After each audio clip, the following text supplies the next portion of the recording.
Hey, what up, my YouTube channel, man? I want to start off the video by saying, it's been a lot going on. Not so much to where I don't even know what to say. But it's just been a lot going on, and it's just my mom been, racing and shit. Been trying to get stuff in order to make the channel better later down the line. And yeah. I don't know what that was. But yeah, I'm just trying to focus and get my mind right, man. First, I want to say YouTube ended up giving me a copyright strike for something, like my older video. So what had happened was they basically sent me an email saying either take the video down, delete the video, or go through like this thing to try to fight the little strike or whatever. So I went through to fight the strike, and basically they said it was copyright, obviously. So I deleted the video. 2 days later, one of my close, big homies, you feel me, passed away, Drizzy. And if y'all know, his car was in my videos and all that, man. And when that happened the day of my birthday. Mind you, 26. My birthday was on November 27th. He died on the 27th at 1 o'clock in the morning. At that time, I was in a club, and my okay, I'm gonna tell y'all how it really kind of happened. I'm in the club now. I'm a little tipsy, you feel me? And my homie, whose mom is very close with, I don't know if they found out then or later, but he wasn't acting right. He was kind of off. So I peeped, but I'm still kind of tipsy, so I'm enjoying myself, not realizing what's going on. And I got a call from a couple people like at 2 o'clock in the morning, but I didn't answer because I'm asleep. Like I was kind of in and out of sleep. So I wake up in the morning at like 10, 11 o'clock, and I see a bunch of people texting me, calling me. My family asked me, hey, what happened to Drizzy? I'm like, what you mean? And so that's when I go on Facebook, social media, and I see it. And that shit broke me down. Like, I woke up because I was drunk at my friend's house. So I was my head was hurting and everything. And I was drunk at his house. And he was like, bro, I was going to tell you, but I didn't want you to freak out. Because me, I ain't going to lie to you, gang. I don't know what I would have did. If I wasn't drunk, even if I was drunk, I would have left the club. No bullshit. I would have left the club. And that's why they didn't tell me. Because they knew. And they even took my keys. They hid my keys, hid my pants, everything. I was supposed to go to work the next day. I couldn't even get up and go to work. My head was hurting. I was damn near crying. I was crying. I ain't gonna lie to you, because that shit hurt deep.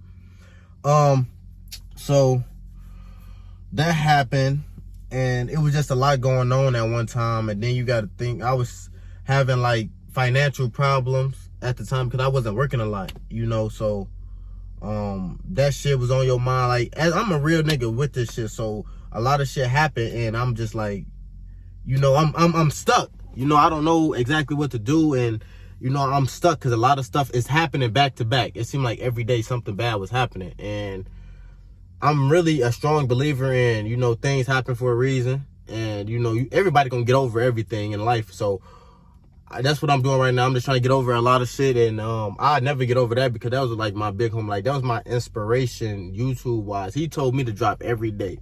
He used to tell me every day, drop. You ain't dropped the video, bro. You ain't dropped the video. Why you ain't dropped? And I'm like, I'm making excuses like, this, that, and the other. And I'm just, I wasn't really in it,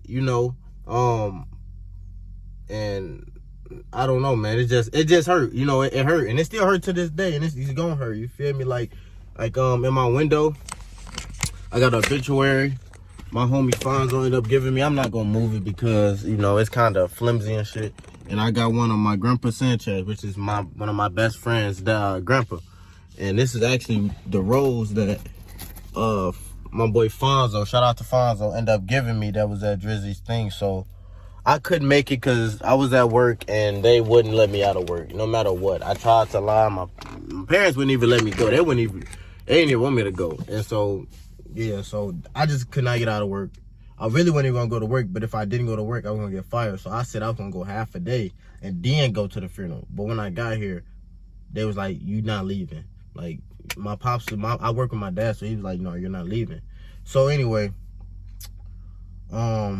So I went to the grave site the next day, and it was super emotional. I don't deal with death well, so that's why it still hurt, you know. But one thing he always wanted me to do is grind on YouTube and grind and just make a lot of money. The first time I met Drizzy, I was working on his car actually for a YouTube video, and it took me like 5 hours to do his lights because whoever had it before him just nigger rigged it and put all the lights and shit together. And so as I'm doing the lights, it took me like 5 hours. I thought it was gonna take me an hour to do the lights. It took me 5 hours to do those lights. I finally finished the lights. I told him, you know what, I'll just give you this, I'll just charge you $100. He said $100. He said, hey bro, get in. He said, let me talk to you. And so I get in the truck, mind you, don't know him. I just get in. I just know he a good person, that everybody say he a good person. So I get in, and he like, gave me like $300 in 20s. He said, don't ever short yourself. He said, I know that was a lot of work, but don't ever short yourself.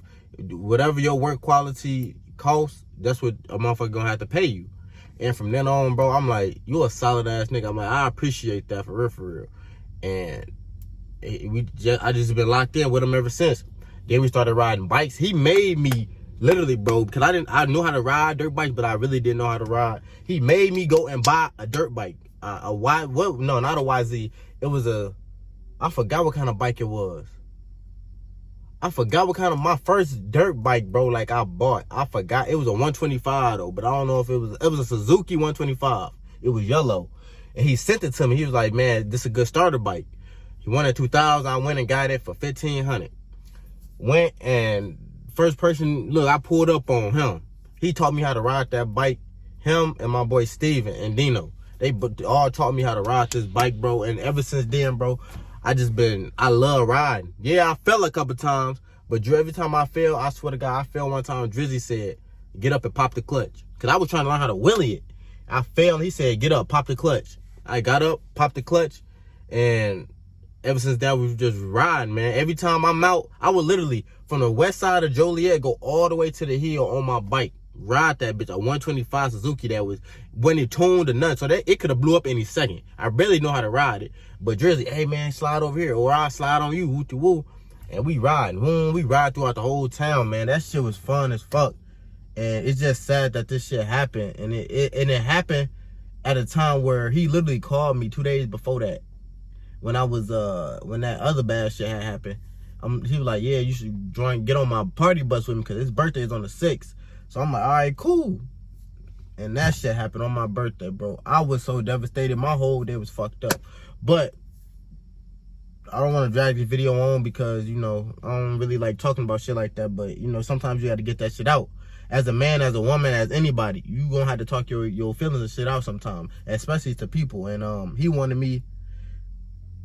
And, you know, he especially wanted me to really grind on YouTube and do that shit. So that's what I'm gonna be doing, man. I'm finna grind my ass off for my nigga Drizzy, for my grandpa Sanchez, for my granny, my uncle Bo, Skipper Sue, Hattie, all them, like, for real, like I be lost for words sometimes. So if y'all find me stuttering, this guy talk fast, and I be lost for words. But yeah, man, that's who, you know, gonna really motivate me. So I want y'all to motivate me too, as y'all do. Showing love to the videos, liking and subscribing and sharing, man. I'm gonna turn the channel up for sure.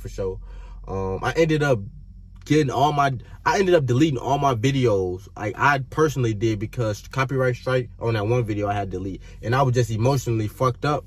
I just deleted all my videos. You know, so now I'm starting over from scratch. I feel like I still got all my subscribers, so I'm gonna just start from the bottom. I know I'm not gonna get as many views and stuff like that. I don't care about the views, you know. I'm just gonna get y'all some good ass content though, for sure. For my nigga Drizzy, for sure. And everybody else, man, it's crazy, and it kind of fucked me up. My family knew I was fucked up for a minute, and you know, it is what it is, man. But that's why I haven't been on YouTube and posting. If anybody wants to know, 'cause I know a couple of people inboxing like, are you good? Yeah, I'm good. It just took me a while to make this video, because everybody grieved different, you feel me? So yeah, that's why. I love y'all. Everybody stay positive, stay safe out there. Do what you gonna do, man. Grind to your fullest, and make sure you stay on your shit, get your bag, and stay out the way, man. But it's your boy D Welch. I'm checking out, man. I'm gonna tune in with y'all to my next video. So stay tuned for that.